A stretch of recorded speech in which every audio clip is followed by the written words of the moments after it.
We're ready. Give me a fist bump. Okay.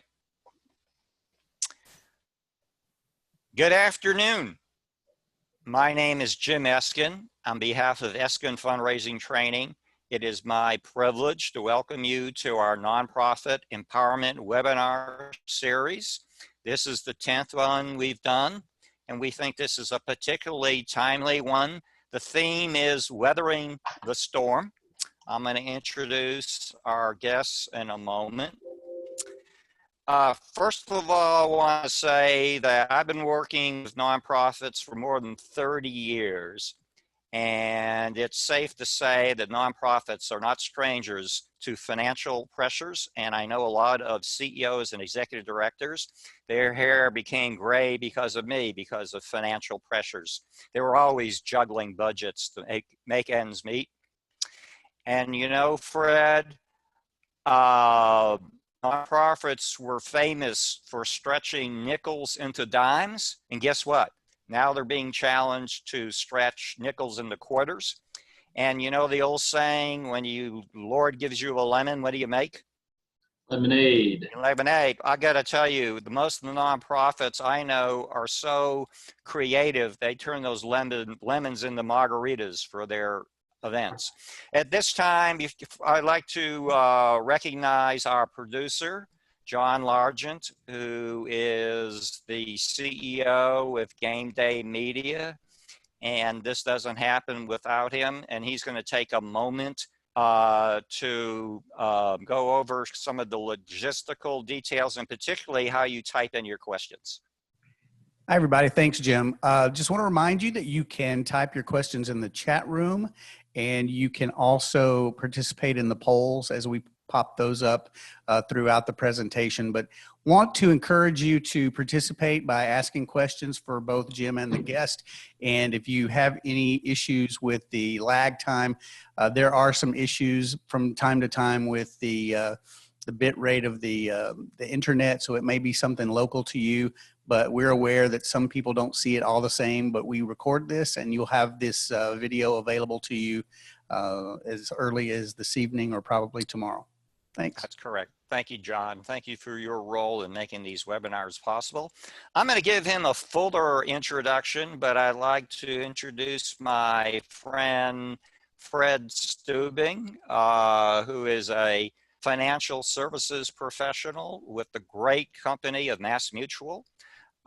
Fred, I'm going to quickly get to some questions that are off the script. But first of all, I know that you are a father and a husband and a grandfather. How is the Steubing family doing? We're doing really well. Very busy, lots going on, but the girls, we have 3 daughters that are all doing fantastic. We have 2 granddaughters who are the joy of the world for us right now. So we're all doing well. Thank you. And one more question off the script. You know, MassMutual has more than 10,000 employees around the world. How's it going working remotely?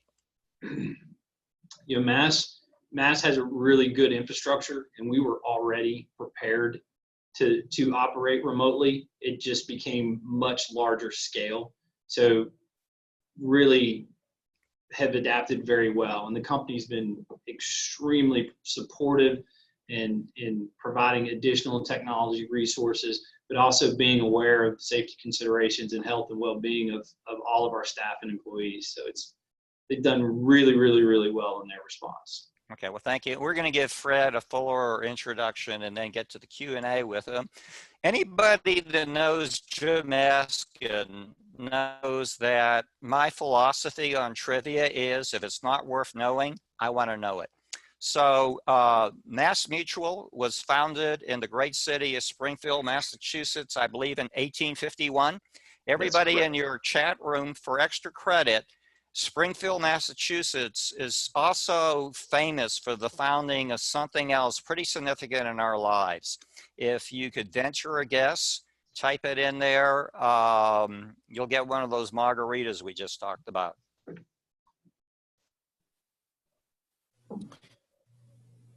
Tim says the Naismith Basketball Hall of Fame. Tim, right on, brother. Send us how we can get that margarita to you. That's right. The game of basketball was invented by Dr. James Naismith, I believe it was in the year 1891. So that's what our loan trivia. As I said, nonprofits are no strangers to stretching nickels into quarters, lemons into margaritas. But this is even a more challenging time because they face this dilemma. Their needs are rising at the precise same time their resources are being challenged. And there's risk and uncertainty. And I don't care if you're a business or a nonprofit, there is probably a lot more you don't know than what you do know. But I will say this, we have executive directors, CEOs from nonprofits, board members, volunteers and donors. The work you do is essential. And right now in the COVID environment, the work you do is more essential than ever. So we start out, we have a little mantra that we introduced in week 1. We'd like you to type in the words, nonprofit strong. And Fred, what are we? Nonprofit strong. Thank you. And type that in, please. This is just to give you some quick background. After a very fulfilling career in higher education and advancement, my wife and I launched Eskin Fundraising Training June 1st, 2018, because I had the privilege of working with very distinguished business and community leaders, and I found that they were virtually fearless in everything they had to face in their lives, with the exception of asking for a gift. And I think that most of fear is based on fear in the unknown. And we're about doing a better job of demystifying the art and science of fundraising. We put out a monthly newsletter, and you're going to get a copy of these slides. Not only if you're in our constant contact database do you get the newsletter, but you get the invitations to all these workshops and webinars. We were proud to publish our first book last year. I can assure you it's a simple read. It's 80 pages. And finally, we're very excited about our summer series. We're going to be speaking with Fred about weathering the storm in about 2 minutes. And we are lining up a lot of experts and authorities in the world of philanthropy. And again, if we got you in our constant contact database, you will be invited to each of them. Let me point out too, there's a distinct and different Zoom link invitation. So you have to be in our database to receive that invitation. Fred has been a host of something we call the Happy Learning Hour through MassMutual South Texas. And we believe that, that myself and whoever my guest is, that we bring knowledge to the table, but there's just as much wisdom and experience in the room, whether it's live or virtual. And we believe in tapping the wisdom of the whole and in the power of what we call learning community. By the way, a couple of quick points I like to start about fundraising. You know, the goal is not money itself. Money is merely a means to the goal. We ask for both time and money because we have many different visions and missions of how to make the world a better place. We like to say the art and science of fundraising is broken into 4 distinct parts. The first one is prospect identification. The second one is forging a personal and emotional bond between the donor prospect and the mission of our organization.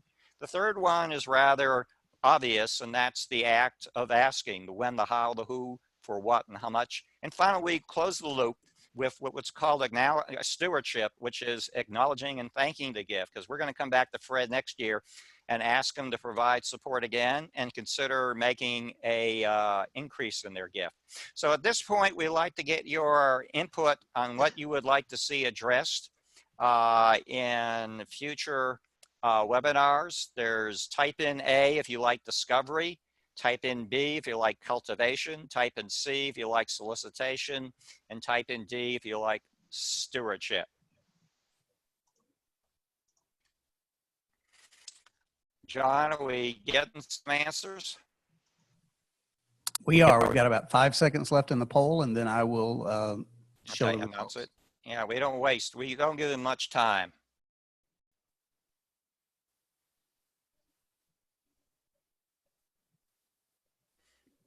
Well, it looks like D. It looks like cultivation's leading. I think remember last time it was stewardship.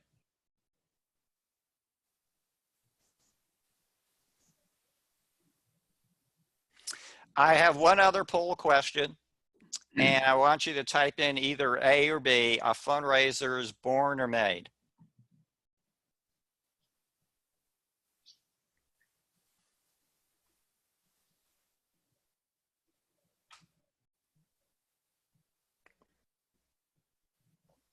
What are we seeing for answers, John?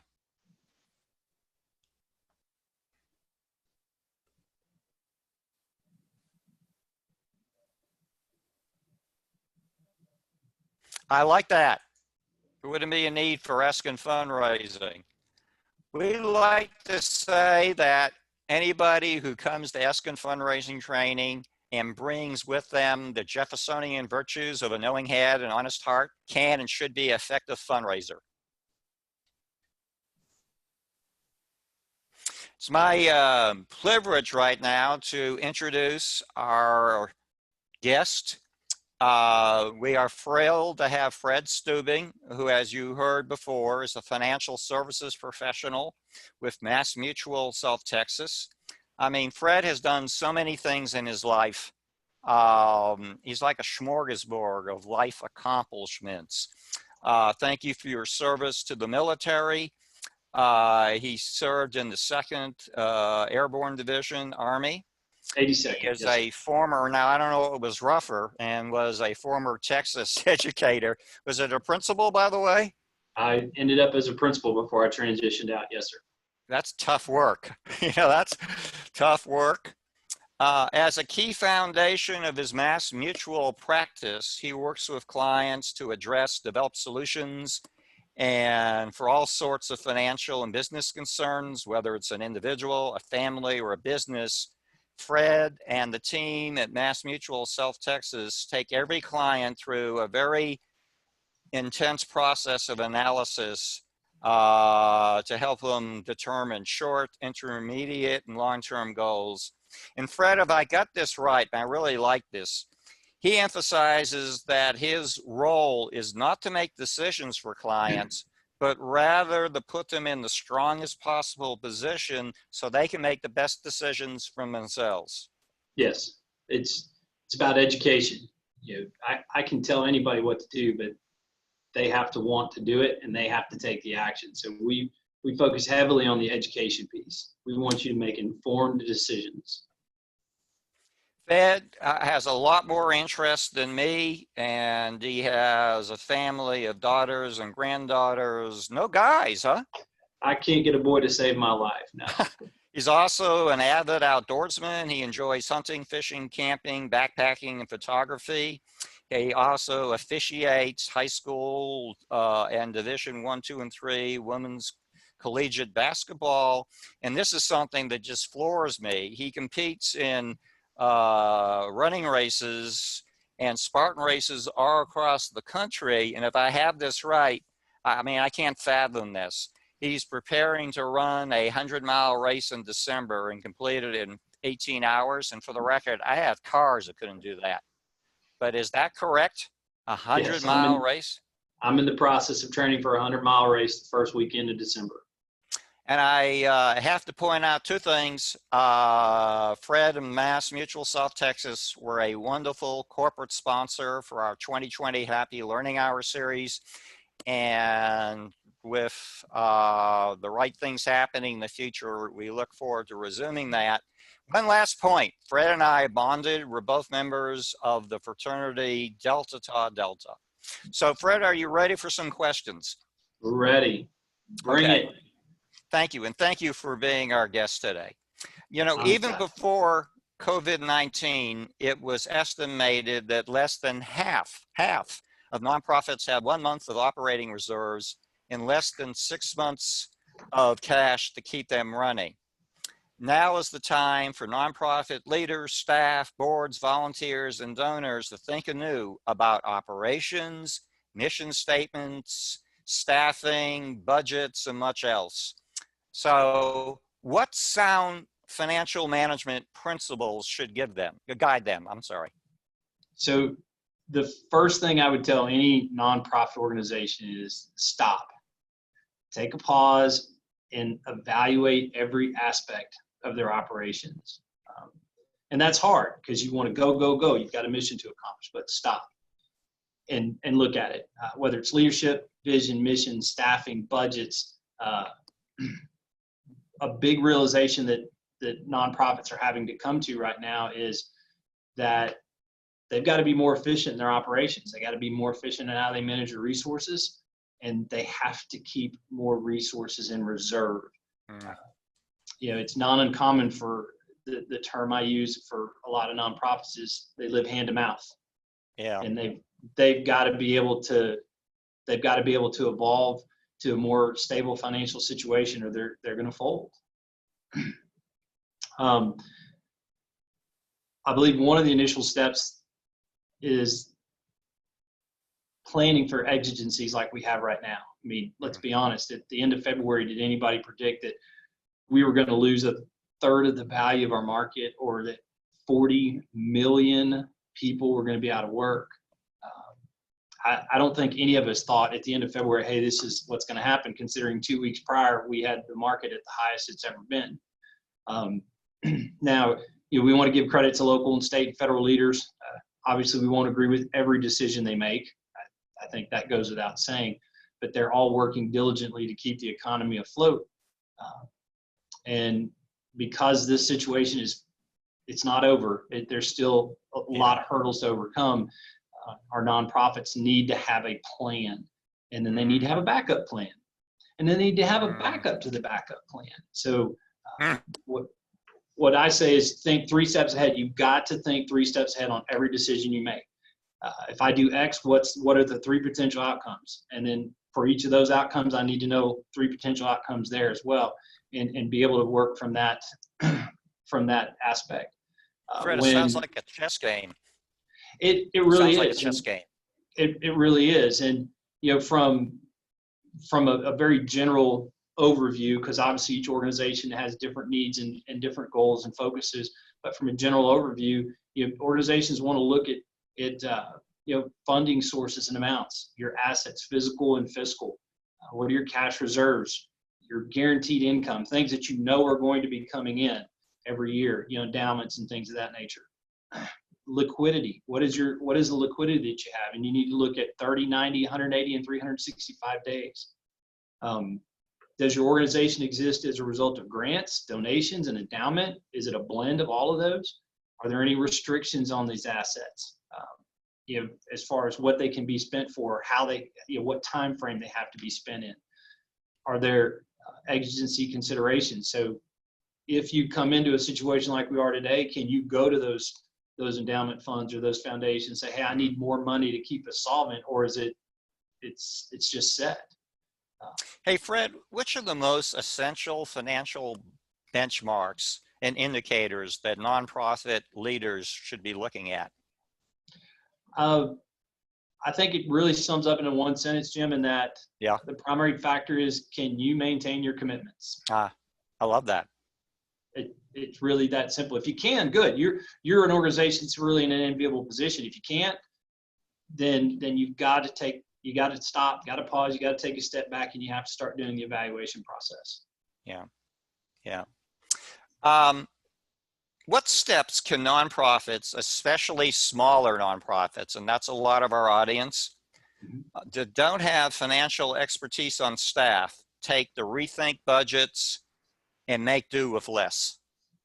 So communication is always key. And the first step is to have really frank, honest discussions with your leadership, your board of directors, and your general staff. You've got to include your general staff in your decision-making plans. Sometimes we think we should include donors. I don't know that I would necessarily agree with that. As far as the decision-making process, they need to be in the knowing process, but because they don't typically work in the day-to-day operations, they probably don't need to be a part of those day-to-day decisions. The second step is find experts, come in, review, and provide guidance. Another saying I like to use is find a fresh set of eyes. Somebody who maybe is not connected, who's not tied so personally to the organization, to come in and say, hey, here's some things that you guys really need to explore. Sometimes those of us who are most intimately involved are also the ones that are most. Hey, by the way, Fred, I goofed. But we'll do it in here. I was about there. You were supposed to. Oh, that's right. We've got to talk about our disclosures. So, for the purpose of this meeting, information provided is not written or intended as specific tax or legal advice. MassMutual subsidiaries, employees, and representatives are not authorized to give tax or legal advice. Individuals are encouraged to seek advice from their own tax or legal counsel. Individuals involved in the estate planning process should also work with an estate planning team, including their own legal and tax counsel. So I am not a tax or legal professional. So I'm not either. So the things that we're sharing are things that we encounter when we work with different organizations, whether they're businesses or nonprofits, just things to take into consideration. And then going back to your question on the third step is be prepared to make tough decisions. Every person who works in a nonprofit is there for a reason. Their heart and their mind is 100% engaged in what that nonprofit is trying to accomplish. But at the end of the day, you have to decide what's going to be of greater value at that moment in time. The success of the organization or the solvency of the organization, or having to shut the doors. And I think that goes without saying that you don't form these organizations, you don't develop these nonprofits just to turn around and close them. And so there's some tough conversations that have to be had. Yeah. Hey, Fred, what are the existing government loan programs that nonprofits can qualify for? And should private lending be considered? So there's two key programs that are available right now. Congress is trying to reauthorize additional funds to go into them. There's a little bit left, but not much, unfortunately. One is the Economic Injury Disaster Loans, the EIDL. It's managed by the Small Business Administration. And then you have the payroll protection, or the Paycheck Protection Program, and that's actually administered through local lenders, banks, federal credit unions, et cetera. And so nonprofits are eligible to seek assistance through both of those strategies, if you will. You mentioned private lending. My initial response with private lending is to be cautious when agreeing to a private loan. Not that the lender's interests are any different or offset any from our organization, but they typically come with higher interest rates. There's typically a greater number of requirements and expectations from the lien provider, and it may end up being a greater burden than the organization is willing to take on. Okay. Now, here's going to be a tough question facing our nonprofit leaders. How can nonprofits retain essential staff when they might be forced to reduce salary and benefits? So that's the hardest question I think that any nonprofit's going to encounter is 65 to 85% of the budget, depending on how the organization is structured, is going to go to salaries. It's going to go to staff benefits. So if you're going to make cuts, it's probably going to come in that area first. And one of the first steps is just have honest discussions with staff. Hey, here we are. We don't want to be here, but we are. Talk to them about available options in regard to staying with the nonprofit. Do they want to do a reduced work schedule? Do they want to do reduced pay? Reduced or no benefits is something considered. Deferred compensation, furloughs, or even potentially termination. I mean, they all have pros and cons, but ultimately the solvency and success of the organization, I think, outweighs all the other considerations.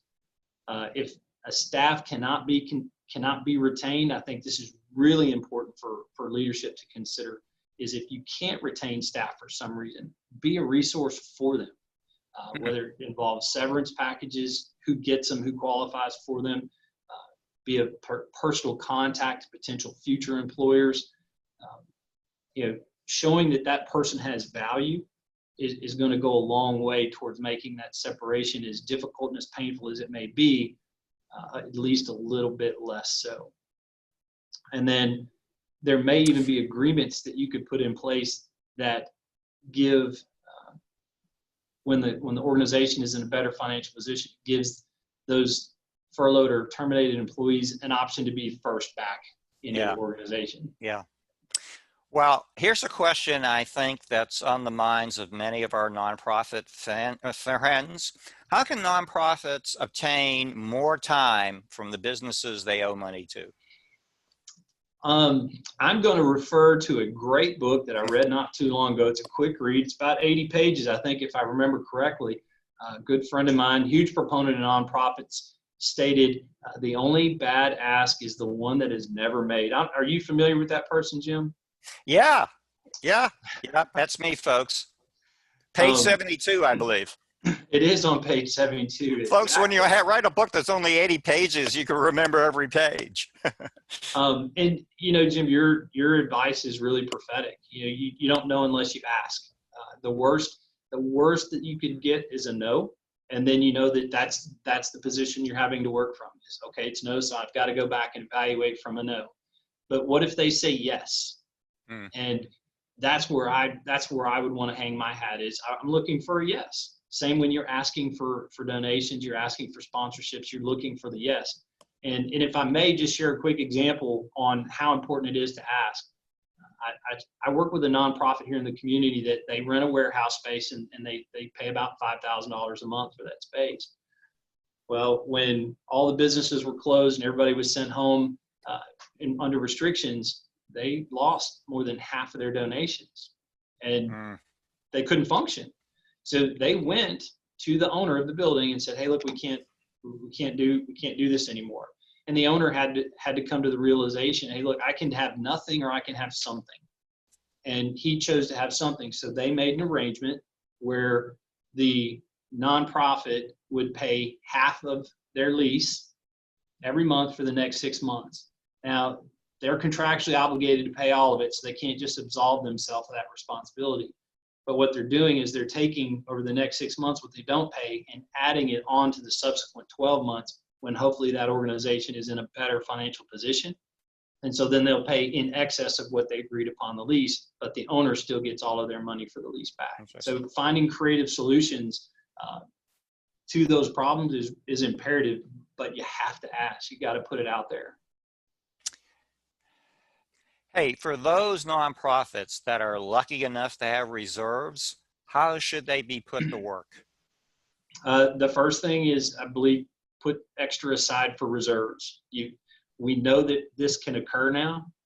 It occurred in 08, it occurred in 99. We know these downturns occur. We need to be financially prepared for them to occur. 12 to 18 months in reserve. That's a starting point. And it's a good starting point. It accomplishes a few things. One, reduced anxiety. If you know as a nonprofit leader that you've got 12 to 18 months in reserve, are you that worried today? Just 3 months in, are you that worried? And I would say probably not. I mean, there's some worry, but there's not, holy cow, what are we going to do? This is the end of the world kind of worry. The second benefit is you've got time. You've got time to think about what's going on and strategize without worrying about, are the bills and the salaries and the benefits going to be paid next month? So all that's taken care of. Helps you make more clear-minded decisions as well. The third is to be able to take advantage of unforeseen opportunities. You know, it's not uncommon for times like this for people to be in dire straits, and given the opportunity to take advantage of that, whether it's a new building, whether it's new staffing, any of those number of issues, you can have resources in place to be able to go after those things and not hurt your overall bottom line of your business or of your nonprofit. Hey, Fred, how should nonprofits think about opportunities for consolidation, for merger, and other forms of partnerships? Really a key question. Obviously, we've talked about nonprofits need to look for ways to improve the organization, improve the efficiency of the organization, improve how they award or reward their employees. They're all key. Better programming, a broader, wider reach. But we have to come to the realization too that one large nonprofit or one larger nonprofit may be able to work more efficiently than several smaller ones. They can reduce facility expenses. They can reduce administrative costs. They can reduce operational expenses. And if you can operate more effectively and more efficiently in a more streamlined way, that means that your ability to provide services in the community increases greatly. Thank you. Well, and I was going to say, and then also look at different nonprofits provide services that may benefit other nonprofits. So some provide accounting services. Ask them to help out and reduce those costs, reduce those expenses. But helping each other in the midst of our economic storm is kind of what we're all about. Yeah. I have to ask this one. When does it become a necessity for a nonprofit to consider the doomsday dissolution option?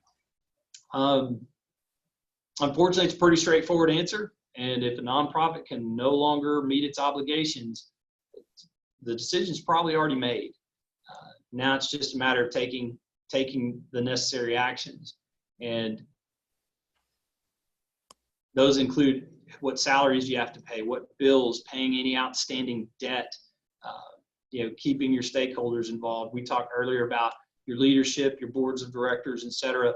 We didn't really want to include donors, but in this case, now you absolutely have to include your donors. Yeah.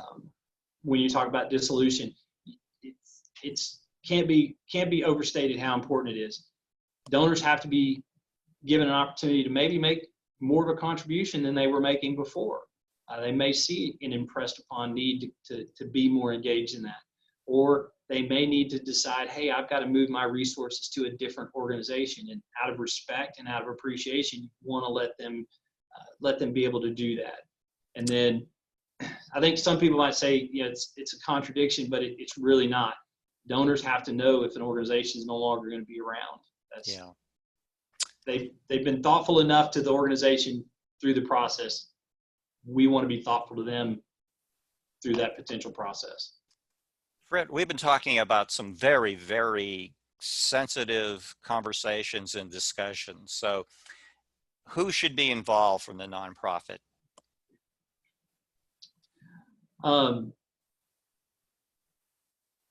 For every nonprofit, boards of directors, donors, staff, leadership, employees, but you also want to make sure that points of contact in the community, populations that you serve in the community are made aware of what's going on so that they can plan as well. I mean, if you provide a vital service in an area or in a community or in a neighborhood, and that now is going to go away, the folks who are receiving that need to make plans to either get those services elsewhere or develop their own programs.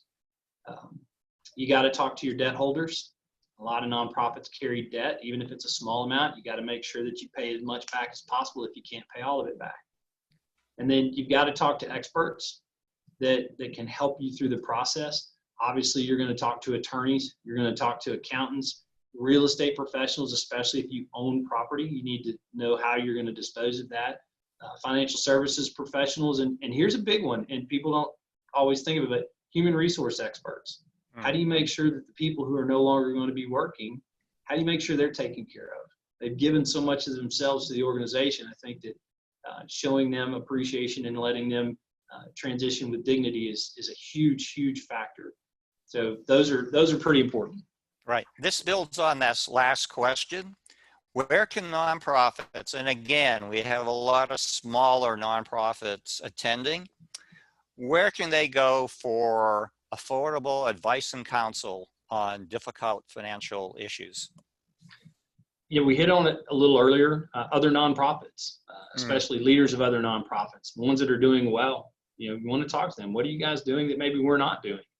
And then financial services professionals. A lot of us will do complimentary reviews, and we make working with nonprofits is a big part of our practice. So we want to see them be successful.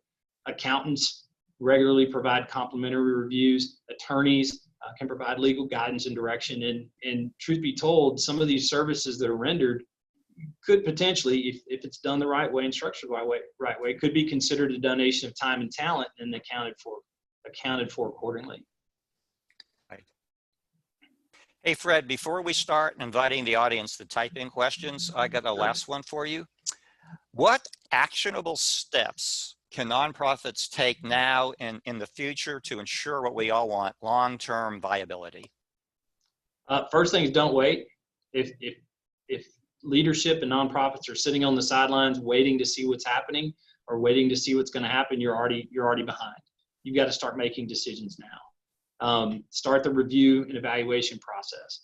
Have the hard conversations up front. Make people aware. Look, I'm not trying to bring additional anxiety or stress into your life, but I need you to know we're here and we could potentially be over here very soon. And we want to give everybody an opportunity to plan accordingly.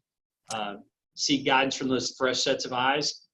And then going back and reevaluating and reinforcing what is the vision, what is the mission of the organization, what are the goals, and then identifying ways to achieve those goals in the context of their current economic situation. Have a plan, and as I stated earlier, for every decision, you've got to think 3 steps ahead. You have 3 steps ahead. Hey, how about we take some questions from the audience? John, Sure. Do we have some questions queued up?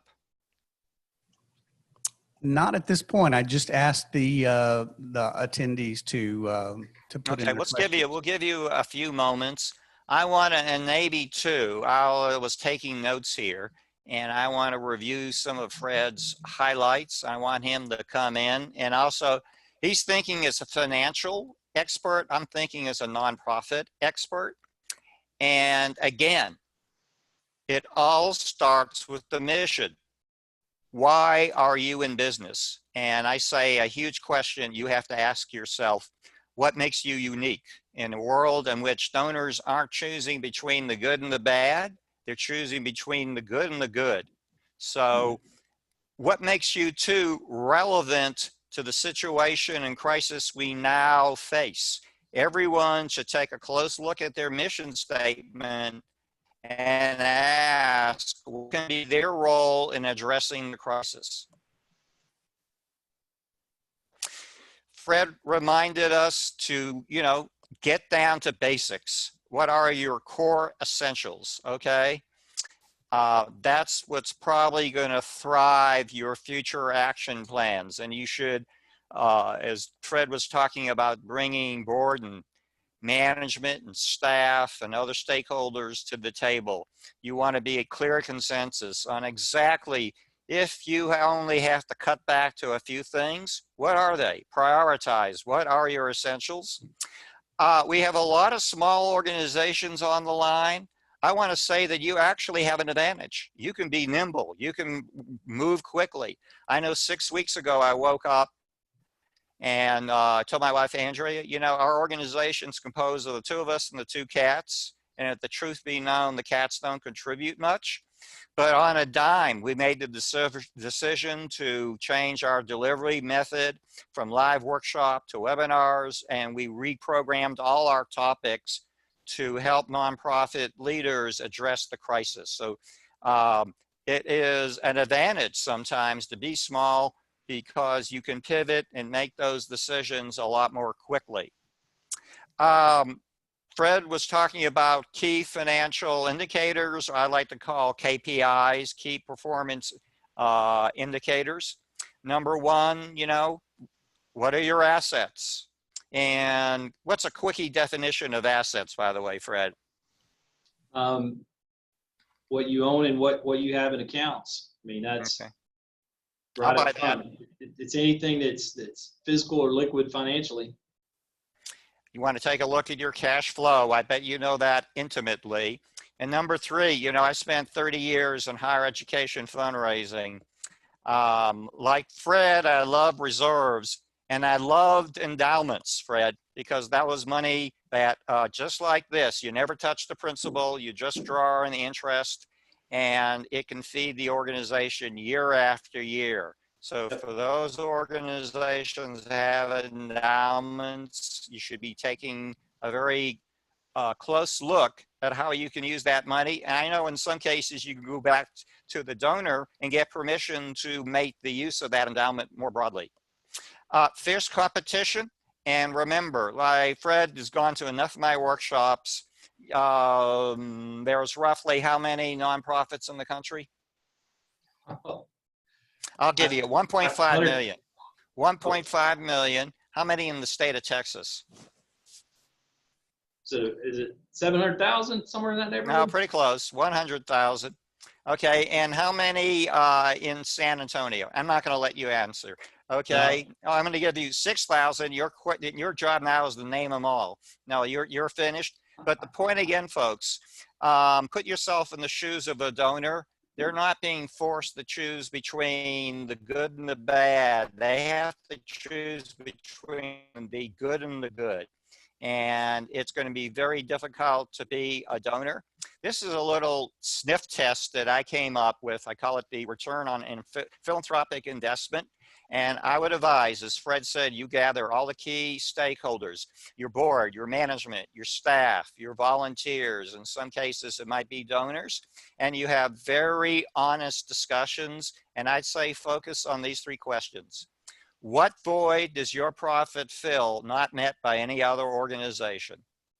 Okay. How does your nonprofit contribute to the economy and the quality of life? And most importantly, if your nonprofit went away, didn't exist, what would happen to those you serve? That's my 3-part measuring return on philanthropic investment. By the way, John, any questions coming in? Yes, here's a question. In times of financial crisis, what factors influence major donors to continue to support specific nonprofits? So, I'll split that with you, Fred. I'll let you go first if you want. I agree. I think that's as much a financial question as it is just a general philanthropic question. Is does it meet their need to continue to donate? And I know that sounds probably too general, but is it something that brings value to them?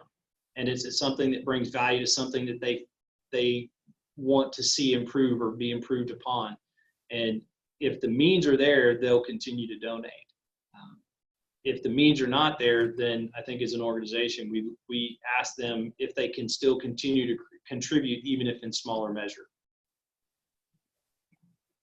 Fred, and I'm going to give you an A+ on that answer. The only way I could possibly improve it, most donors I know support multiple causes, okay? And they might be forced into an issue where they have to decide to put more chips on a certain good cause over another certain good cause. I think it's going to come back to their passion and the strength of the relationship that's been developed between the nonprofit and that particular donor. This is Jim, who, by the way, at my next life, Fred, I'm going to take a lot more finance and accounting. I've learned that. But and we do have a couple other questions. Oh, let's go to them. Thanks, Fred. I'm sorry. Yeah, we did have a couple other questions. I'll do Joel first. What approach do you recommend to look at mission statements? And I think, Jim, you have kind of touched on it, with the sniff test. Is there a need? Is the need being addressed, and will it continue to be a need? And you may have to review some of what the breadth of your services are. A lot of us, especially in nonprofits, we want to help everybody, and I'm guilty of that as well. We want to be able to see that everybody has a better chance, a better opportunity, and sometimes you just have to say no. Yeah. Do we have some other questions? Tim asked a question that's really specific. How does MassMutual respond when grantees come back and ask for relief from restrictions on funding? I can't speak for MassMutual and any of its associates or attorneys, but we can certainly look at individual organizations and how their documents are drawn up, and who runs those endowments or those organizations, to see what are your options as far as funding concerned. And I think that's probably a better offline question if there's a specific question to a specific organization. And we'll be providing Fred's contact information. Any other, and by the way, Joel, you were first on, so it made perfect sense that you would have a question. John, any other questions in the queue? Not at this point. Well, they'll catch up with me. Fred, this is Jim's Simple Finances. To me, you know, if you're trying to figure out how you move forward, you got three possible solutions. You can increase the revenue, you can cut your costs, or you can find partners on delivering the services. Three ways, folks, you know, more money in, less money out, partners to provide the programs and services that you provide. Ways to increase revenue. You might be lucky and be an organization that actually has a business activity, and so you can look at earned income.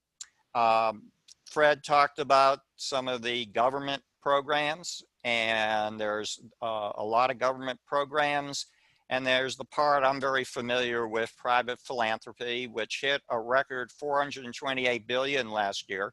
And by the way, this is encouraging. Fred, we're actually looking very closely, and philanthropy is responding better right now than it did comparatively to the Great Recession of 2008. I think people realize that nonprofits fill a significant gap in government and religious opportunities in a community, and they want to continue to see those gaps filled. The other piece is when you look at the Generation Z, the millennials, they tend to be significantly more focused on environmental, social, and geopolitical or government issues. And so they're willing to continue to support those initiatives. Cutting costs is never fun. And I believe, Fred, you pointed out in a typical organization, payroll and benefits, that I hear was 65 to 85% of the equation. It's regularly anywhere from 2/3 to 3/4. Yeah. So folks, when you talk about cuts, it's first of all going to be your human capital. And of course, there's programs and infrastructure. Partnerships, I think we're going to see a lot more of this. And we like to say too, this is how you should consider partners. It all starts, as we said before, with mission. Are they trying to accomplish the same societal goals as you? What is their culture like? And finally, you know, what fiscal strengths do they bring to the table? So it's a matter of fitting together on mission, on culture, and finances. And the bottom line is, too, when you consolidate, when you merge with your partner, we're not in the business to perpetuate organizations for the sake of more organizations. We're here to achieve societal change. Nonprofits are in business to save, touch, and improve lives. And so you want to know, will the resulting act of consolidation, merger, partnership achieve more impact? Fred described two very specific government loan programs now in place for nonprofits. It was at the EIDL and the PPP. And Yes, sir. I'll give you 30 seconds to hit those again. The EIDL through the Small Business Administration. You can apply online. It's a very quick, simple application process. Unfortunately, it's a very slow, tiresome, rewarding or awarding process. I know clients that have waited 60 to 90 days for funds that were supposed to be awarded in 1 to 2 weeks. The PPP is through your local lenders. Typically requires significantly more documentation, but the process goes much more quickly. Sure. I think you said you were flashing a yellow light when it came to private lending. I think you need, as a nonprofit, you need to be careful with private lending just because they typically have more requirements and stricter guidelines. And once you're in, you may realize it's not really the road that you wanted to go down. And then on getting time from creditors, I believe you quoted the author of 10 Simple Fundraising Lessons, and on page 72, right? You have to ask. The worst thing you can hear is no. Yeah, I mean, I've lived by that mantra my whole life. If the worst thing that somebody's going to say is no, and I lose no ground as a result, then all it takes is for me to ask the question and go from there. So yes, ask. And Hey, by the creditors way, do what? I'm saying you have the soul of a fundraiser, so give me a fist bump when you said those words. Ask. Okay. Well, in one other piece I want to mention, Jim, is that creditors in the current time, they don't want to lose all either. They're in this with the rest of us, and so they're more than willing to find creative ways to work with organizations to help them continue to be solvent and successful. You just have to ask. We're talking about who should be involved as decision makers. The obvious ones are board, management, staff. Some instances, particularly if you get to more serious issues, it could be the donors. And then Fred emphasized the importance of a fresh set of eyes. And that can be what your third-party experts can provide a more unbiased perspective in these very emotionally charged discussions.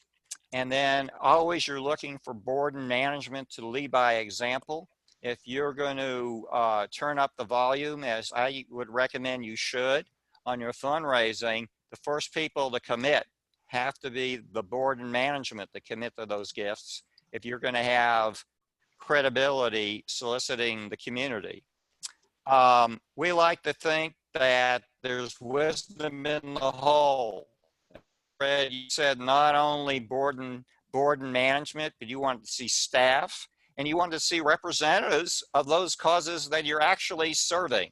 And Yes. 2-3 heads are better than two, but a head that brings together a spoke from each of your stakeholders, that's the wisest decision making. By the way, I have often facilitated retreats, and these are some simple ground rules that I universally use. And I want to put number 6. I owe that to a former boss. How many times do we get into discussions and we get stuck on a certain issue that ultimately is either going to be assigned to staff or to a committee to research more?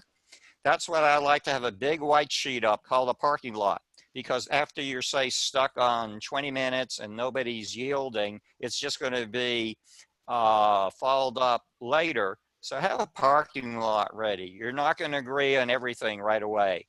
And then Fred was talking too about the value and the power of a fresh set of eyes, I would add ears, who can help you. Let's face it, folks, you're going to be doing some of the most difficult decision-making in your careers. And these are going to be emotionally packed. And you want someone that is not as emotionally tied up and as close to those issues. And it's important too, to survive, everyone's going to pull that own oar. And I can assure you, if you're a nonprofit, to make it through there, it's the board's going to do more. Management's going to do more. The staff's going to do more. Volunteers are going to do more. And donors are going to do more. And that's how you win the race. By the way, the good thing is, I know that Fred's a big proponent of video conferencing.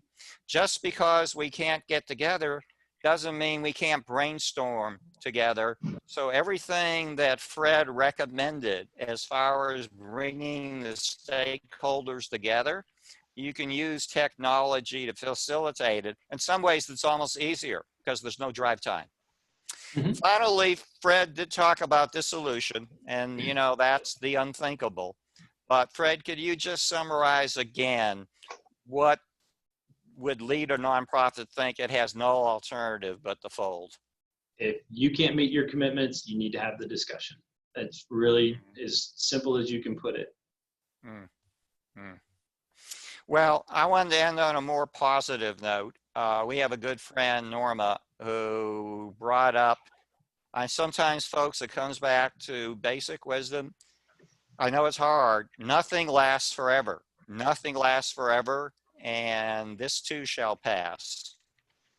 And of your, so we're saying, and Fred and I agree fiercely, this is the last thing you should do is take your foot off the fundraising gas pedal. You should continue to discover and identify prospects. You should continue to cultivate and forge a emotional and personal relationship. And that's through, if it can't be in person, that can be through the telephone and video chats and web and a lot of other ways. You should be increasing your communication to your donors and professional and prospective donors. And finally, not finally, number 30, you should ask. I think I read that somewhere. You're asking for more time for creditors, and you have donors that have shown and demonstrated their alignment with your mission and what you're about. They've been there for you in the past, so give them the opportunity. If you say, I don't know, this is a bad time to ask, don't decide for them. As Fred said, the stock market is held up remarkably well, and people of resources continue to be people of resources. So you got to keep on asking. And I'll tell you, this one's a tough one, but if you could focus on positive messages, okay? I know there are a lot of non-positive, negative messages, but if you can share within your nonprofit, first of all, is everyone safe? Are your stakeholders safe? That's a very positive message. We're seeing tremendous heroism out there in which people are going to great personal sacrifice to help others in need through gifts of time and money. Put a spotlight on those people, because guess what? And again, I think if there's any one word that kind of overrides and pulls it all together in fundraising, our job is simply to inspire donors about what their gifts will do. So continue to do that. Continue to put a spotlight on what's the impact. If Fred gives us $100 or he gives us $1 million, what will that gift do? Keep on telling that story. That's your special story. And I believe, again, President Bill Clinton said as part of his first inaugural, we don't have American to waste. And I firmly believe that everybody can do something to contribute to improving the quality of life in our community, our state, our nation, and our world. And finally, I was once asked, do nonprofits have a superpower? And I actually believe that they do. And that is their passion for their mission. And this is another PPP, Fred, but purpose powers perseverance. That mission is sacrosanct to your organization. I like closing. One of my favorite poets was Maya Angelou, and she said, people will not remember what you said. They won't even remember what you did, but they will never forget how you made them feel. And our job in nonprofits is to make our donors and our prospective donors feel like they're the most important people in the world. I want to go back to that book Fred was quoting. I give everybody a money-back guarantee, okay? Your chances of getting the gift go way up when you ask. Fred, would you agree with that? Absolutely. 100%. We got to ask. And by the way, we're about to sign off here. Any final questions, John? Jim, I think Fred has answered or is going to speak to someone offline. Okay. Yeah, there was one from Kay, and I would just like to say, Kay, please feel welcome to reach out, give me a call, and we can definitely follow up. And we're going to do that in a second. I end on this because it just gives me goosebumps. And it's the words of President Kennedy delivering the commencement address at American University on June 10th, 1963, pretty close to now. And he reminded us that the most basic common link is that we all inhabit the same small planet. We all breathe the same air. And we all cherish our children's future, and we are all mortal. Fred, when I see that, I think President Kennedy is speaking to us right this moment, right now. I want to thank our producer, John Largent, CEO of Game Day Media, who makes the technical stuff not a problem. And finally, to my friend, fraternity brother, collaborator, Fred Steubing, financial services professional with the great MassMutual organization of South Texas. You were a treasure chest of timely information. Here's how you reach Fred, and you'll be getting this slide. Whoops, that's how you reach me. That's how you reach Fred, and he will be glad to, would that be right? I'm volunteering you, Fred, to follow up anybody that wants to consider Absolutely. a question or a discussion offline. Absolutely. So Fred, thank you. This worked out splendidly. By the way, we're ending right at 5 o'clock. We got the train off at 4. We ended it at 5. Here's to the Steubing family remaining safe and healthy, and to the MassMutual family remaining safe and healthy. And I want to thank everybody in our learning community. This is going to be every Wednesday, 4 to 5 Central Time for the foreseeable future. Next week, I'm just delighted to have a pioneer in women's studies and philanthropy, Abby J. Von Schlegel, who's going to be speaking on the more generous gender. So we look forward to joining you, joining us next week. Let me say that we'll be posting the slides and the recording on social media. And everyone, thank you for your leadership and service to the community, and please stay safe. Good evening. Thank you all for attending. I appreciate it. Thanks, Fred. That worked.